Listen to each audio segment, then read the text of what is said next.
Well, friends, again, welcome, welcome, welcome, welcome. Welcome to our meeting for worship with attention to the budget.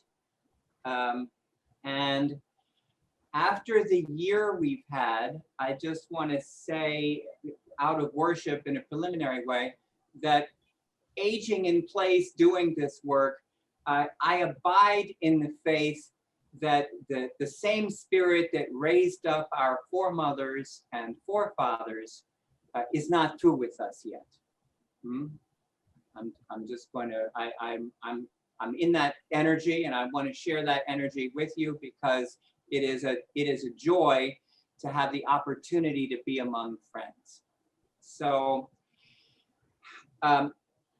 here is what we're up to together. There are 5 documents all in. I'm just going to reference lightly one about the reinvestment fund investment. And there are 4 documents in the advanced documents that Linnell and I want to share with you and present. And we'd like to run around those 4 bases before taking your questions. So we're asking you to hold your questions until after we go through our thing, which we're hoping to do, at a, to not protract that. So we're going to try to have some energy and dispatch as we go through these four documents, which are, there's a PPP decoder ring, sort of unpacking what the PPP repayment is about. There's the budget notes and the budget. And then there is a balance sheet piece, which features chocolate prominently. And so Linnell and I, so that I am not tedious, we're going to go back and forth, so you don't have just one voice as we're doing this work. So the first piece I'd like to reference, and again, not really dwelling there, but there was a piece in the advanced documents about our accelerator fund investment. And so in the spirit of, it's 5 o'clock, do you know where your money is? We liked it, we thought it was a good report. We are pleased and proud to be working with the reinvestment fund and fiduciary in that vehicle. And there is some talk of the town this year, but I want to lift up that investment was sort of like a big deal last year. We're really very pleased to be working with fiduciary on that. And I want to, because our culture is not necessarily the most appreciation rich in the world, I just want to say something publicly that bears on that, which is, our General Secretary, Christy Duncan Tesmer, serves ex officio on the board of fiduciary. And in the delicate work of trying to get that, to do the work about that accelerator fund, I'm going to lift her role, her leadership and her role up as a critical success factor in getting that done. Because it's not easy to exhibit human function with one organization, but to have like PYM and the fiduciary and the reinvestment fund come together to do something constructive together, right? In her role on fiduciary's board and carrying executive authority for PYM, it really was her idea and her leadership. And but for her, as the legal beagles say, but for Christy, the thing wouldn't have happened, right? And I just want to say that publicly, and say that friends are in a position to be grateful to Christy for, last year's big deal, right? I just want to say it aloud, right? And that is all I'm going to say about that. Just please read the document and marinate in the good things that are referenced therein. And with that said, somewhat the talk of the town in the cycle we've just been through is COVID and this PPP loan and all of that. So PYM was in receipt of some monies. They were forgiven. And now what does that mean? How do we book it? What's up with that? That reflects, there's a cryptic note in the budget notes about this, but Linnell did a superb job of like laying this out. And Linnell, could you walk us through that piece so that friends know what this PPP forgiveness is all about and how we treated it? Sure, I'm happy to do that. Olivia, could you start that screen share? Okay, this is very quickly PPP loan forgiveness. So last year we received, friends, a check for $311,600 from the Small Business Administration, and we spent it probably in about 10 weeks on exactly what the loan was meant for, on payroll and benefits. And so there was shortly after zero cash left. Next, Olivia, please. Okay, because we spent the cash exactly as required, we applied for loan forgiveness, and our after a long while the Trump administration kept changing the rules, we finally had the loan forgiven this spring. And loan forgiveness is a non-cash event called cancellation of debt. And it's a kind of income which is a little tricky. Could you go to the next slide, please, Olivia?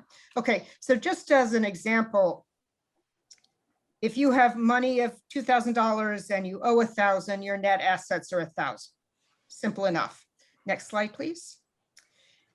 If your bank runs a contest and your credit card debt is canceled, you are in the lucky position of having your amount owed disappear, and your net assets go up by the amount of debt you no longer have to repay.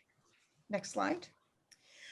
Guess what? The IRS views that increase of wealth as taxable non-cash income. And because you're an individual, you're going to have to report that canceled debt as taxable income on your next tax return, even though you did not earn a single additional dollar of income in the usual sense and your bank account didn't change. Next, please. Okay, our bank account didn't change either when the loan was forgiven. We didn't earn any additional income, and happily we're not going to pay any tax, but our net assets are going to increase $311,000 this year because we no longer owe that amount to the SBA. So if you are asked about this, I hope you will be ambassadors. I'm just going to keep saying, in case there are any questions, loan forgiveness was a non-cash event, and it's going to be reported below the operating line in our 2021 financial statements, along with investment gains and losses and other things that we don't really control operationally. So it's happy to have it done, and that's how it's going to be handled. Thanks. Nice. Friends, it's a nice problem to have, and there it is. So turning to the budget notes, I'm going to say just a few things at a high level, and then Linnell is going to walk us through the budget notes and the budget. I just want to call out at a high level that somewhat the talk of the town this year, like the lead, if you will, something that will matter in 5 years, is there is a pivot to a defined, our benefits thing has changed. We're moving from one model to another, from the defined benefits to a defined contribution. And a lot of work went into that, and brooding about our time together and trying to call out the why is this important? Well, our employees are 100% vested from the gate with this new model, and it's portable. So it's really very good for the folks who work for PYM. For PYM on the other side of the ledger, it's much more predictable how to dealing with our expenses moving forward will be a much more predictable exercise than prior. And I'm not going to beat that into the ground, but sensibility. Not everything that we do, it does resonate in that way, but this will. And so I want to just call that out and to celebrate the hard work that Linnell in particular and a number of other folks did on that piece. And so that's really, in the interest of not protracting this piece of our exercise, Linnell, that's really all that's really all I want to say at my level. Could you take the group through the notes as you are led? Oh, I am not going to share the notes, but I would like to have, could you go to the multi-column budget, Olivia, please? That's it. Thank you. Could you move up to the top a little bit? Okay. I may ask you to scroll down because I'm going to talk about fiscal year 2021 for just a second. But you can stay at the top, oh dear, with the revenue for a sec. Here we go. Thank you so much. I just want to say a few words about fiscal year 2021. It looks as if on an operating basis, we're going to be genuinely break even this year. Last year, we ran a bit of a deficit. There was some operating loss that was covered by funds from the PPP loan. And there was an even bigger loss on the restricted side because we made a huge number of grants that last year that were paid for from accumulated restricted income that had been building up. Some very major Quaker building and program grants went out. So last year, in terms of the audit and pie charts and everything, it does show that our expenses exceeded our income. They were all covered by cash. And this year looks as if it's genuinely break even. Part of that is due to higher income in fiscal year 2021 from Arch Street donations and fundraising, which were pretty minimal last year, and from grants. Arch Street, under its new executive director and with some COVID grants from museums, has been doing a wonderful job bringing in grants. We also have $219,000 in bequests this year. Last year, there were none. So our income is better off this year. And our expenses, if you could scroll down to, there we are. Thank you. Our expenses are all on track. There is, oh yes, please, can you scroll up for Steve so he can see the column headers? There we are. Okay. The gold column is fiscal 2021, the projected total.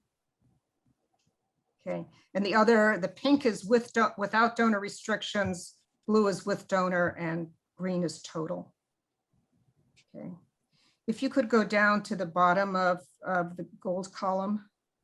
Okay, our expenses look very much on track for fiscal 21. There's not much to say about that, except the quite a bit of spending on Arch Street because they are doing major renovations, some of which will be covered by fundraising and the Capital Reserve Fund. If you go down a little more, Olivia, to the, there we go. And we have $175,000 that's going to come out on the bottom line as a surplus. It's not really a surplus. It is bequests that are designated for investment. And but they will be showing as a surplus because they are not spent on the operating side. But all in all, probably a good break-even year for us this year. God willing, we still have a couple of months to go, but it looks pretty good. If you could go up to the top again for the other three columns. Okay, thank you. Fiscal year 2022, we're looking at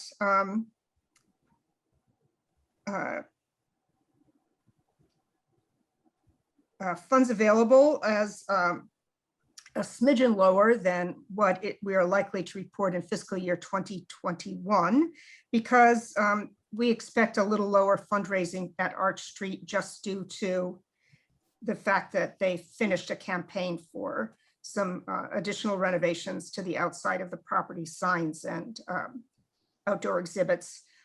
We are also not forecasting any bequests for 22, so that's a $200,000 difference right there. The one thing that is going to be a little higher on the revenue side, we are expecting the administrative fee on restricted funds to be higher because of unit values at Friends Fiduciary. They're higher than they were a year ago last June. You could go down a little bit to expenses, staff expenses. there we go. Expenses are likely to be pretty stable in 2022, according to our budgeting. We are expecting in-person sessions and a little more activity among program and volunteers, but nothing that too dramatic. The big thing is the staff salaries and the payroll taxes. Even though they are up 2% only in total, there's quite a bit of rearrangement. The drop in payroll taxes and benefits is due to the change in the pension plan versus what we might have paid in the old plan. The staff salaries and wages are higher because we're moving a couple of people from the consultant area in terms of database into staff positions. And we're also making some room for some possible shifting and new hires in mid-year when there are some planned staff retirements and departures. So even though that is up only slightly, it's rearranged quite a bit. If we could go down to the bottom here, we are budgeting break even, a zero budget for 2022. And total expenses are expected to be about 96% of what we'll be spending this year, mostly because we expect to spend less at Arch Street. So that is my report. And when you're done with your last piece, Andrew, we can take any questions. Perfect. So, Olivia, could you put up the chocolate slides, the balance sheet piece?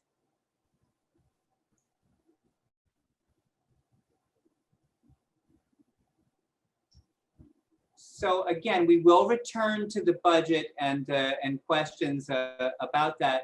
I just want to sprint through this because it goes to how much money does PYM have and what's it for, right? Which is worth a base worth running around in this connection. Olivia, slide, there we are. So let's linger here a moment. So in this metaphor, each nugget of chocolate is $1 million.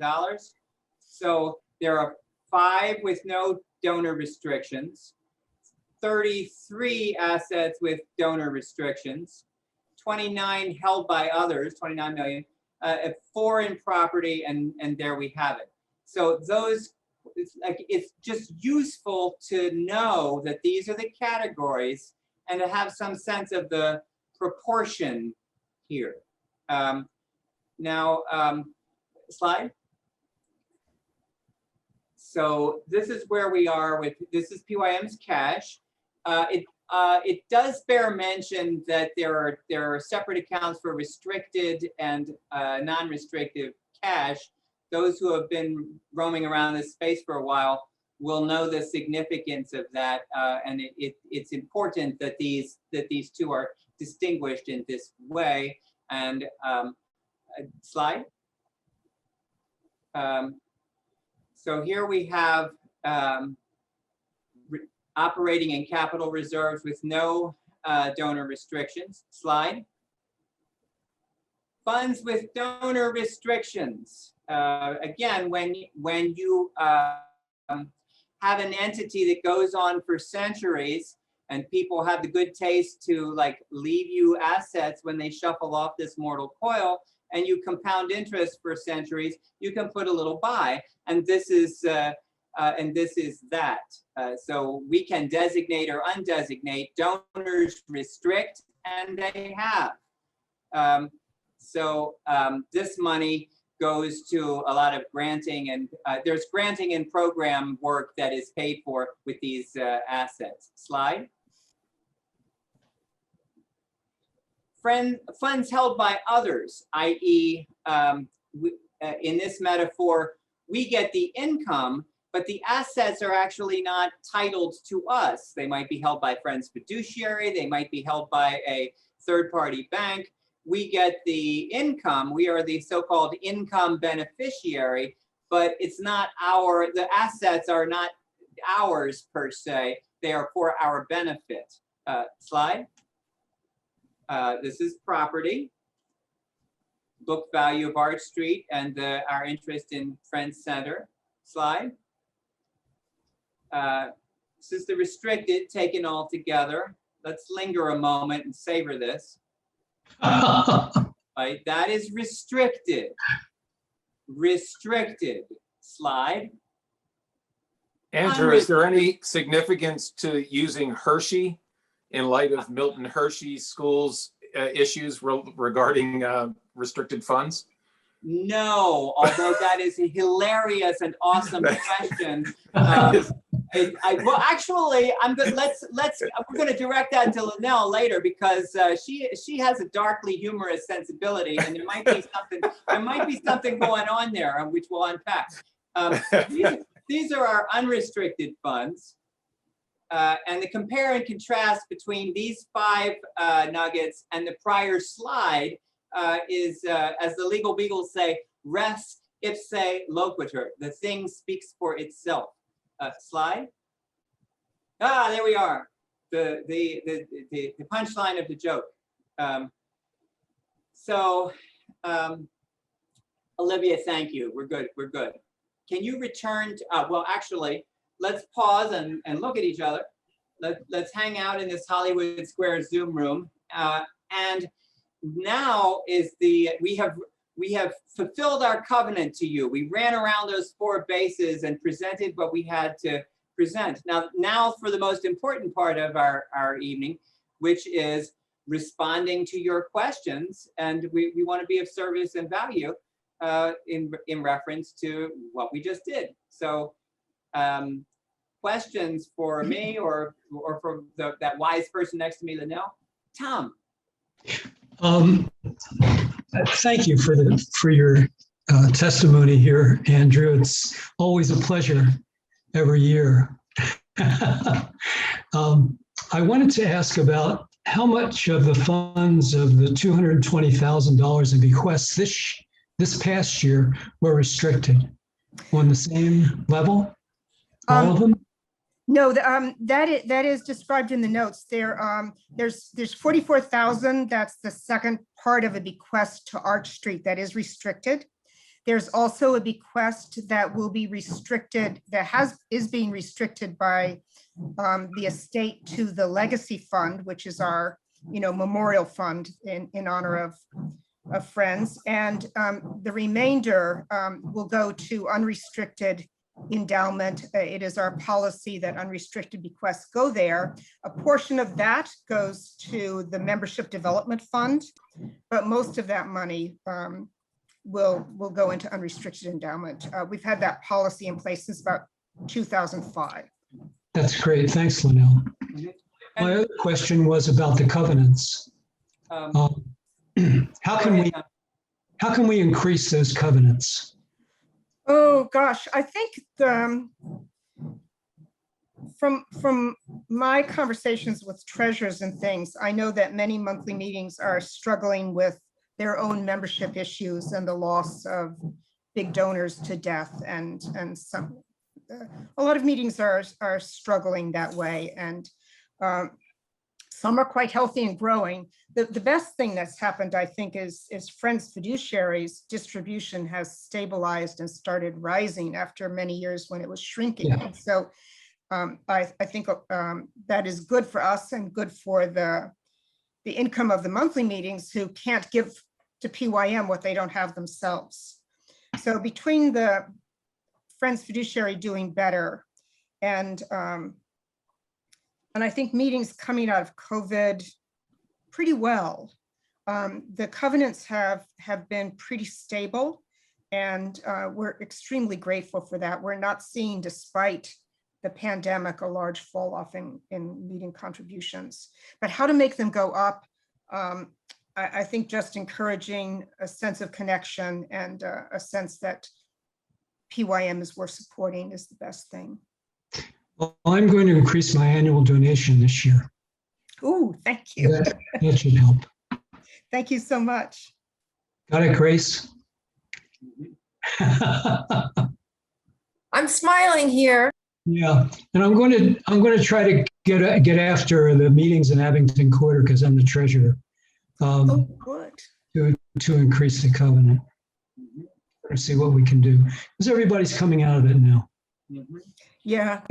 And listen, we're doing well with the funds because of the movement of Friends Fiduciary to go green, and it's paid off in a big way. Yep. Yeah. Just to pile on to something Linnell said, Friends have been pretty loving, actually. Given the fact that the meetings are hammered and that everybody is enduring COVID together, it's like we were sort of gnawing our fingernails a little bit about what that might mean. But Friends have been continue to abide in kind of a generous spirit, which is, you know, awesome, because they are feeling some pressure. And Tom, if you ever have any idea about how to get the covenant up, please don't hesitate. I know that Grace, Christy, and Linnell would be interested any hour of the day or night if you have a revelation on that point. They would certainly take your, they would be your witness. I'm going to approach it from the end of, we have lost our big donors. The meeting folks these days are pretty much middle class and not that. And so I think that we can increase that. I really do. Just by bringing that to attention. And the restricted funds are just. And by the way, I did that move about 4 years ago about getting the defined contribution rather than the defined benefit, and it's saved us for sure. Good. Yeah. So that, yes, that 403B is a big deal.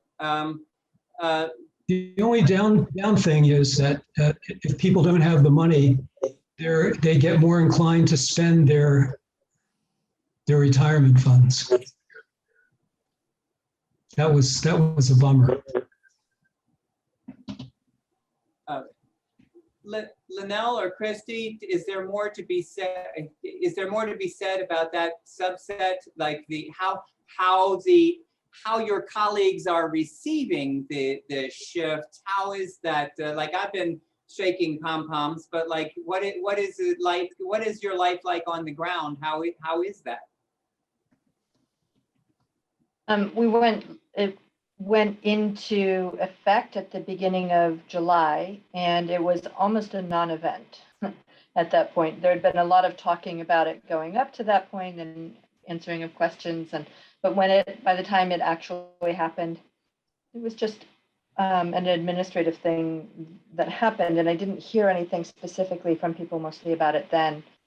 I think it's important to note that the contribution, the PYM contribution to the 403B for each employee is very generous, and so that it can be because one of the benefits of a pension plan is how generous it can be, and moving to the 403B plan, we wanted to not make a change that helped the PYM bottom line at the expense of the retirement of our staff. And so the way it's set up, that is, it's very generous. And like you mentioned earlier, Andrew, every employee is vested from day one. So rather than a couple of years into it, so people who just work for us for a short period of time walk away with some investment in their retirement. Mm-hmm. I think if we're looking at all aspects of it, it's important to note that a big change from a DC from a DB to a DC plan is a shift in where the risk is, and so that, just to acknowledge that's also a thing that happens in this change.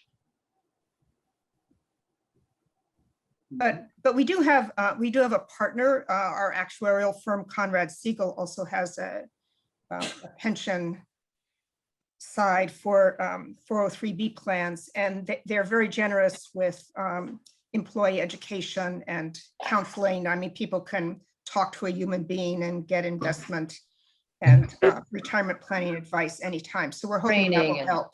information and yeah, over and over and over again. There's so much information and support that they provide us. So yeah, it's important to say that too. Along with, there is a shift in risk, and there's also a huge shift in how much information there is available to employees as they manage their accounts.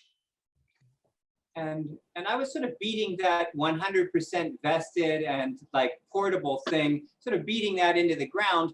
On a personal note, I left a gig and and some money stayed there, and a gajillion years from now I can access it. But it was I learned in my body the very hard way, like what it means when something is not portable, because it wasn't, right? It wasn't portable. So 100% vested and 100% portable is as Martha Stewart says, it's a good thing, right? It's a good thing. And this I know experimentally. Any other questions for, in particular, my able colleague, Linnell? Steve, did you have your hand up? I did. Thank you, Linnell. So I was sort of back with the monthly meeting contributions to the cause. And so I think, Thomas, the answer to your question is, if you ask, maybe you shall receive. And I think it might be helpful for myself and maybe a couple others on the call here to have a better sense of what the covenants look like. So the line item looks like a round number of $1 million. And the number of monthly meetings in PYM is also a relatively round number, isn't that around 100 meetings? Yes, a few more. So if we're doing some generic math, and I know we used to do this a lot 25 or 30 years ago in monthly meetings to say, like, what's your quota? What should your monthly meeting be contributing to sort of carry your weight? And I think while we don't have a quota system anymore, or sort of a individual mandate, it's not so bad sometimes to take a look at that. Because I think generally speaking, people like to feel like they're carrying their weight and putting in what they're likely to get out. So I was curious if you could talk about the disparity in contributions from, what the sort of variation is from one meeting to another, say. Oh, it's the huge. range. I would assume so, right? Yeah, I mean, there are tiny meetings who maybe give $1,000 a year. There are meetings that give tens of thousands if they have their own income. There were meetings last year who had rental property they couldn't rent because of COVID, and they lost like a third of their income. And happily, compared to decades ago, the meetings tend to be in communication with PYM, and they are not suspicious and reluctant to share information. So as their fortunes get better or worse, or things happen, we do tend to hear about it. And that's very helpful to our planning to know what the trends are in different meetings and what we can count on. But there is a lot of variety. Well, I can ask people if they're interested in sort of a per capita kind of number again. Some people find that helpful. Well, I know at the federal level in the United States, a lot of individual states and state legislatures talk about how much of the money that goes from their state to the federal government comes back in the form of aid to those individual states. And I kind of liken monthly meetings or even quarterly meetings to that sort of model, where I think people would be very interested, particularly some of the meetings that have leaned heavily on grants and support from PYM in the last few years. Those meetings may want to try and up the ante to give back a little bit of some of what they have benefited from, if that makes sense. It does. We can certainly talk about that. Yeah, and I know at Southampton, I don't know if I'm speaking out of turn, Jim, but we have talked about increasing our covenant a bit as well, because we haven't increased it in a number of years. And I believe that that's also a good avenue to take, is just cost of living. If you've got a monthly meeting that hasn't increased what they're kicking into the kitty for a decade, well, think about, the loss of buying power or usefulness just from inflation. So to try and right that ship every so often is probably good practice for treasurers and clerks of monthly meetings. Olivia, did you say this was recorded? Like this Zoom call was recorded? Because that last bit was pure gold. It is recorded. I would like to add also that Wrightstown has substantially increased our covenant this year too. So. Thank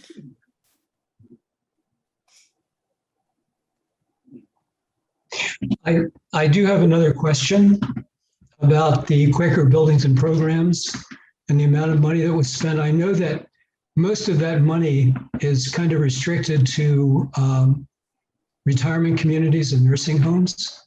And I was wondering if that's where it went. Yes, a lot of those funds are Anna Jean funds. Most of them are held at Friends Fiduciary. So we're basically their distribution committee. We received the grant applications, and there have been some big ones in recent years. I think the Hickman got a new roof, and other organizations have had quite a bit of upgrades through these funds. So we receive the applications and award the grants and make the recommendation to Friends Fiduciary's Charitable Services Committee, and they're the ones who are keeping this accumulated income over time. And then they just send us the checks. So if there have been a couple of light years, then there may be a heavy year. I mean, last year we spent 400,000 more in grants than we actually earned in income, but there was cash to cover that from prior years. That's a very important point. Like in broad outline, PYM is certainly living within its means. And that $400,000 restricted event last year was a timing thing. And it is, as Linnell just detailed.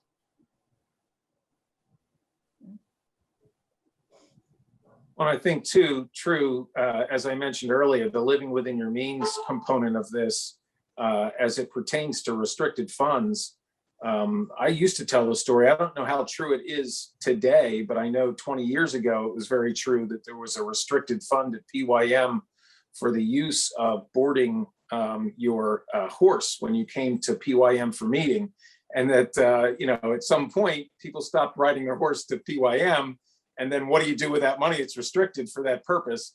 So I think we do run the risk. I'm sure you guys have to balance that, as evidenced by your Hershey analogy with the Hershey bars. You've got a ton of restricted money that, if you can't spend it for what it's restricted for, then it just piles up. Oh, I love your question. The Pemberton Fund, became a transportation fund in the early part of the 20th century, when people did stop riding horses, and that actually went to Orphans Court. Our other funds, the restrictions are broad enough. They tend to be for elderly, for Friends Children and Friends Schools, for Quaker buildings, heavily for Anna Jean's concerns around nursing and boarding homes, and for some other programs, most of which the programmatic stuff we can easily handle in-house. So until we run out of buildings, the elderly, and Quaker kids, we are in pretty good shape with this. There were most recently, what was it? This is like 20, 30 years ago. There were some missionary funds that came out of the Arch Street Orthodox investments, and they became travel for religious witness as well. So, but we're in a position now where I think the elderly, the buildings, and the kids will sustain us for a long time in terms of having suitable beneficiaries for these funds.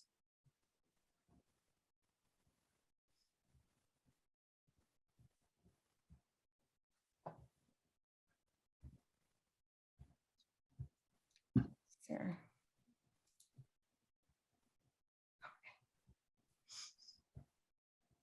we are like, we find this stuff endlessly fascinating. So we will certainly be like, we'll be a resource if there are other questions, even very wonky questions. We're here for you. But I'm thrilled to see you, friends, that you came out without piles of chocolate to entice you to attend this session. That we have to go back to the piles of chocolate next year. And to answer your question, Steve, my grocery store, those were the closest things to things that look like little gold bars. So I didn't think I could do 72 million in Hershey's Kisses. I would have been overrun with candy. So had to choose something bigger. And there was, did you have a backstory in Hershey's or like, or?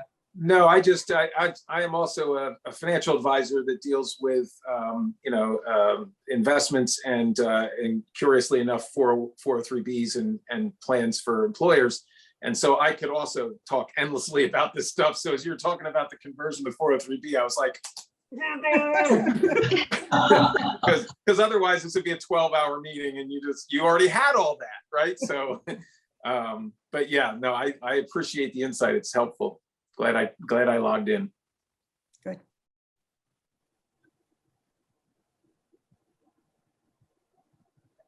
Jim, was that a hand, my friend? Yeah, I saw in the notes that the restricted funds are a combination of permanently restricted and temporarily restricted. And I'm learning about this stuff, and I was reading some of the accounting rules about that stuff. If you could talk about some examples of funds that are temporarily restricted versus permanently restricted, that might increase my knowledge.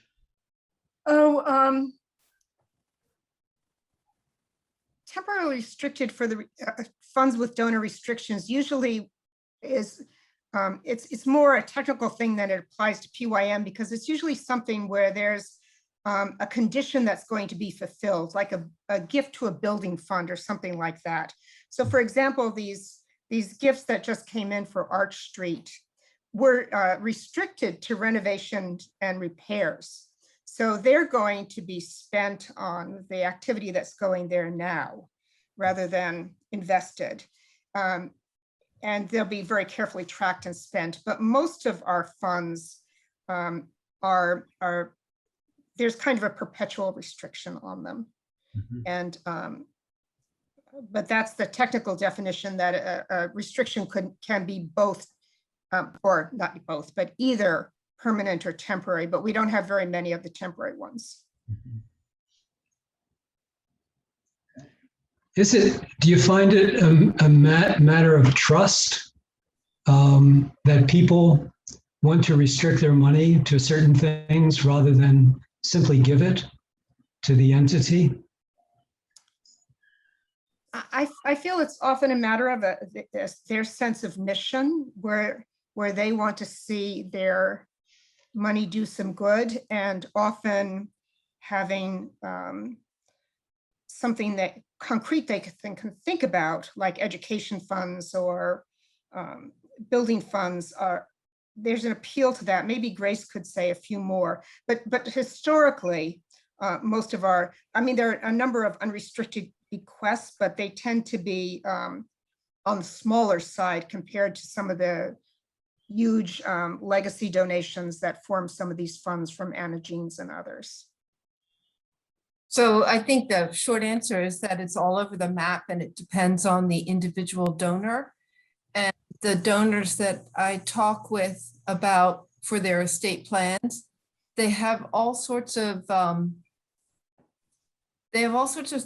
and needs, and some come with a real drive, and some are ones that they want to work with us to figure out what we need. So that's an interesting process, and it's something we're doing more of with people of all different means. And I just want to say that again. These bequests come from people of all different means. And, I just met with a teacher this week who, for example, really doesn't go to meeting at all, and yet she's put us in her will.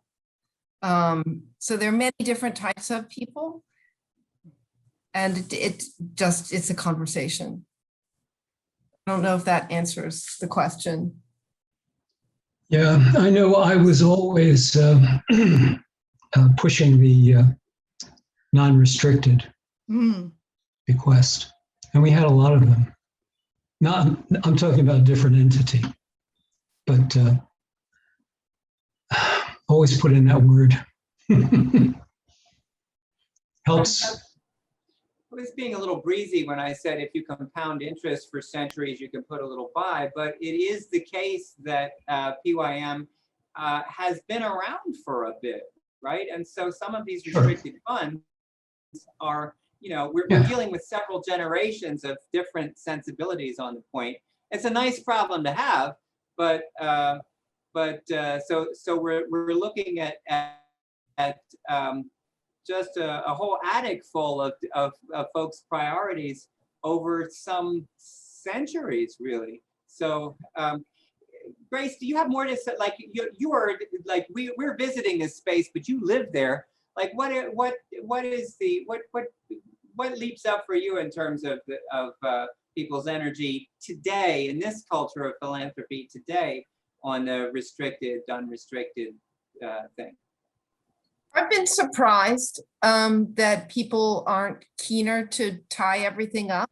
Maybe that's because that's the guidance I give them, and they hear what is good for the organization. On the other hand, I leave the door wide open for what they do want and lead them to that. And we have 10 funds, which are restricted, but they're very broad, to which people can give. And this teacher, I gave her the list of the funds and she designated one particular fund. So that's a fund that does great good for PYM. I think another person who is no longer able to speak for herself singled out education. Another donor has said that we're in their will, but they have not yet told me what they want that to go to. And that's an ongoing conversation with that person. But we're already in their will. So it currently is unrestricted. And I met with someone else with Linnell who listened to everything that we had. And then he just said, hey, what do you need? And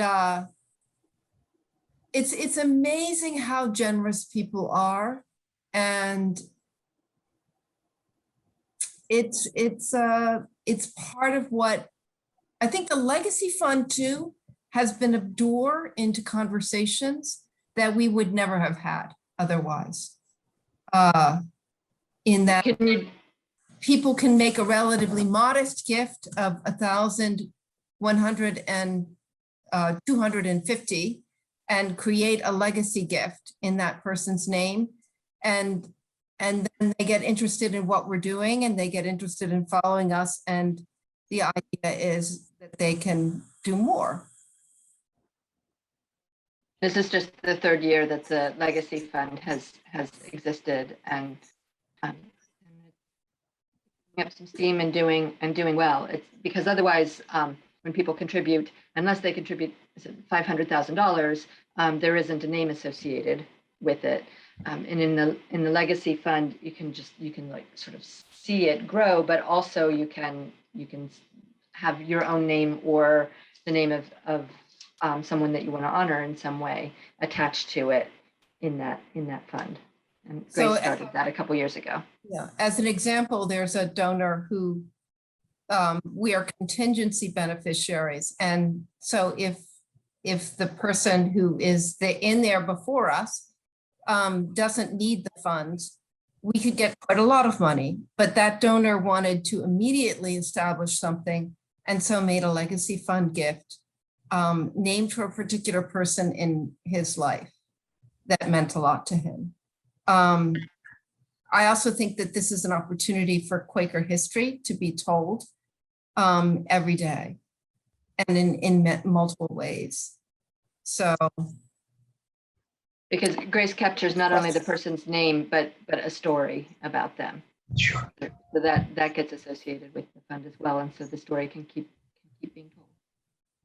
Really happy to hear that PYM has started down this path.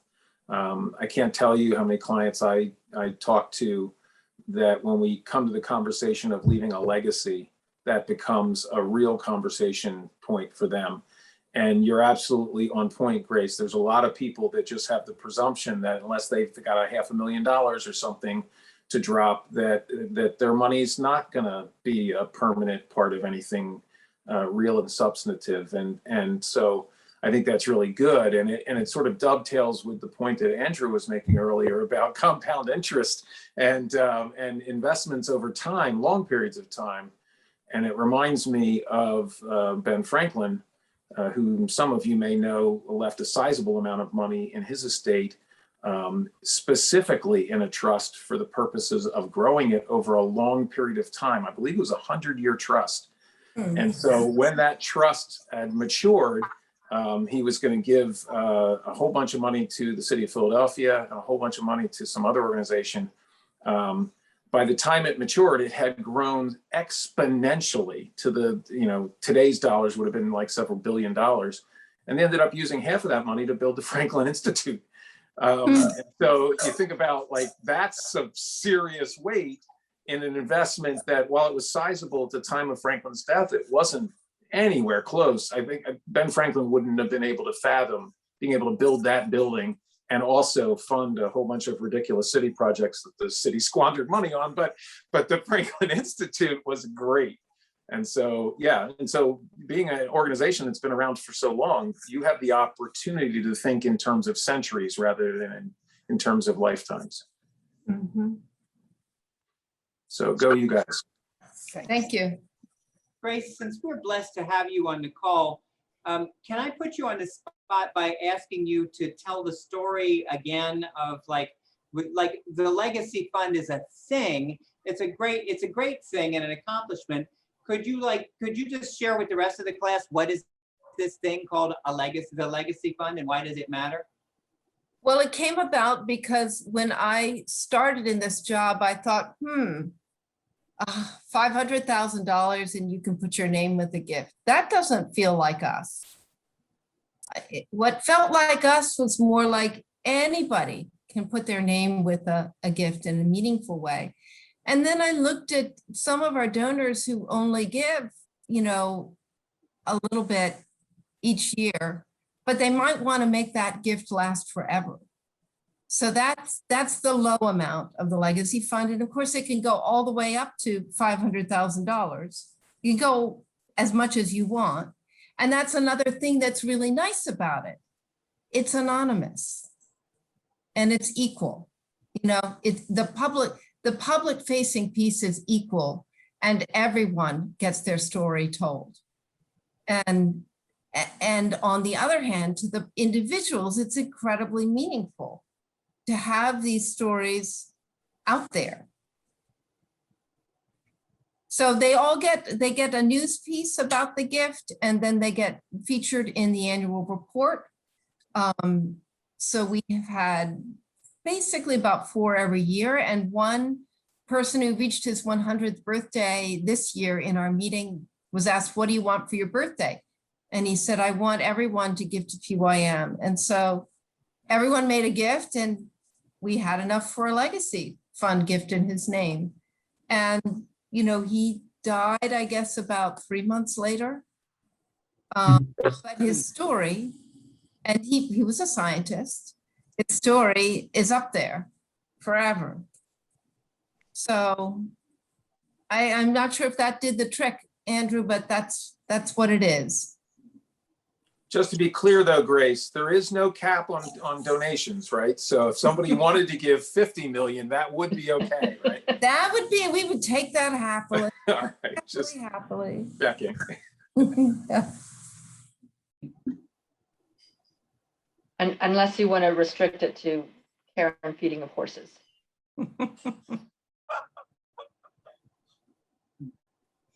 Hi, Carolyn.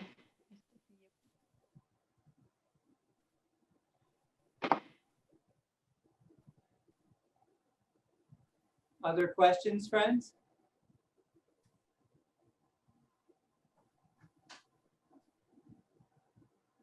Yeah, I don't want to monopolize the conversation, but Grace, I was wondering if you got any pushback when you started the legacy program. Traditionally, Quakers, really weighty friends going back through Quaker history, even in Philadelphia, were really not fond of naming things in honor of Quakers. Did you get any pushback along those lines? And has that? No, because I have this wonderful book, which is the PhD research thesis of someone in the, I don't know, from the 1920s. And he went back and he said all of the donors were known in their time. They were all minuted. Everybody knew what everybody gave. So this thing about being quiet about donations, that's a last century thing. Yeah. Oh, clearly. It's not true. It's just not true. So, you know, I share those stories, and it's always possible for anyone to be anonymous if they wish to. But right. As an example, this year I wrote everybody, I emailed everybody who had asked to be anonymous on the annual report, because last year, a number of people said, how come my name's not there? And I'm like, well, about 10 years ago, you said you wanted to be anonymous, so we're honoring that. And they're like, oh, well, I don't care now, so put my name up there. So I emailed everybody, and some 40 people said, does it help you to have my name there? I said, of course, but it's up to you. Right. They changed their minds, and we have fewer anonymous this year than by a substantial amount. So I think it just depends on where they're coming from and what type of person they are. The other thing is that in the past, we linked their names with their meetings. We don't do that now. So you have to go through the list, and it's less of a thing, I think, if it's not so personal to the meeting. Well, those of you that are familiar with George School might know the Drayton Dormitory and the Bancroft building, which is for English and languages. And so Mr. Bancroft, weighty, wealthy friend, donated the money to build Drayton Dormitory in the early 1900s. And he absolutely did not want it to be named after him, and said that it was really just not the Quaker way. And so when he passed away and the remainder of his estate went to George School, the very first building they built, they put his name on it. So that's why Drayton is not named for him and Bancroft is. But so there was some of that, but I think you're right. That's why I was curious if there was still some pushback or reluctance to be named, because I think that does go back a couple hundred years or 150 years anyway. I think as long as people's current wishes can be accommodated there and understood, there's no problem. Yeah. Last year, we published the names of donors for the first time in a while, and there was no, we didn't hear a single thing about having done that. When we did it in Arthur's time, 10 years ago, maybe, there were 5 or 6 people who were pretty upset with it. But this year, we haven't heard a thing.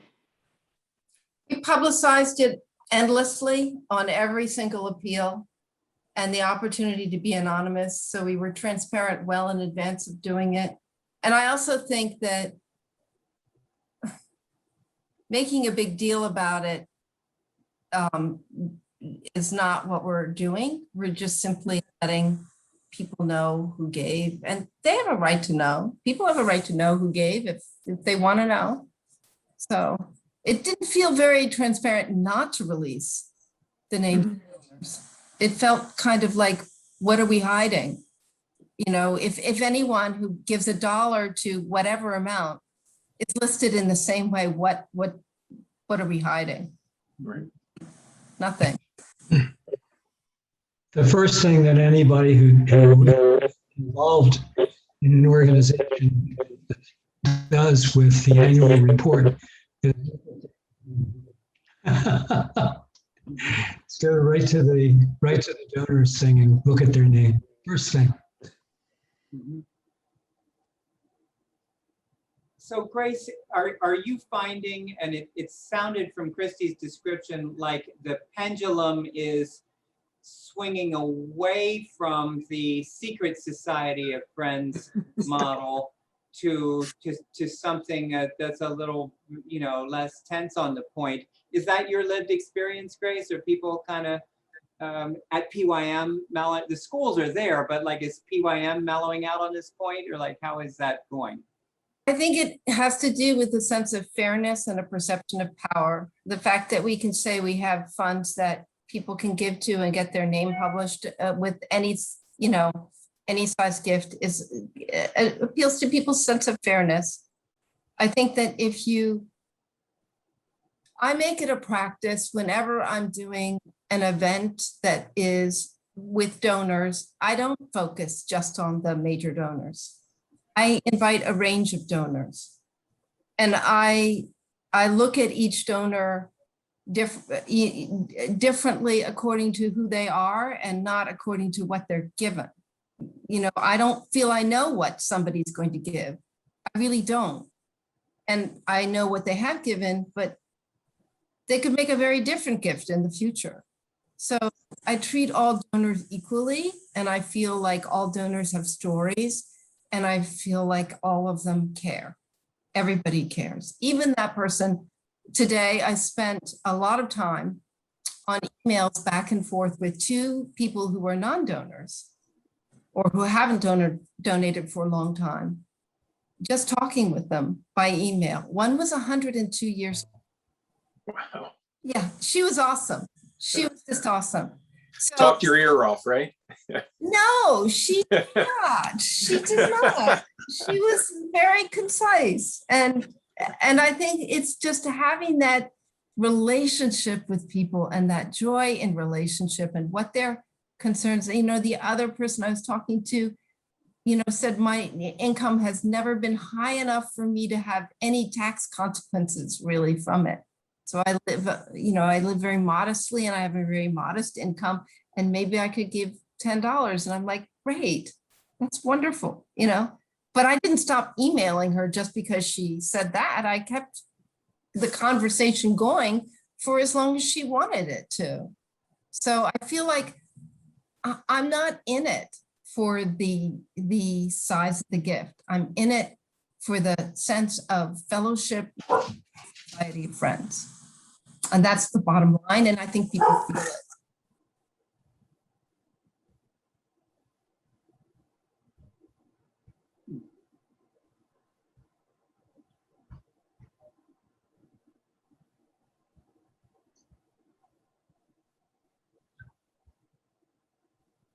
Well, friends, thank you. And Grace, thank you in particular, because the talk of the town was the budget, but the larger strategic situation we're in and the energy in the room was thinking about planned giving, thinking about the covenants, and thinking about that piece of the thing. And you've been very gracious and generous in this Hollywood Squares, like we put you on the spot kind of thing. So Grace, thank you. Friends, are we cool to, again, we find this endlessly fascinating and we'll take your questions, but if you're cool with it, maybe we can, if we're good, let's take a few moments and settle back into God's love and then go on about our evenings.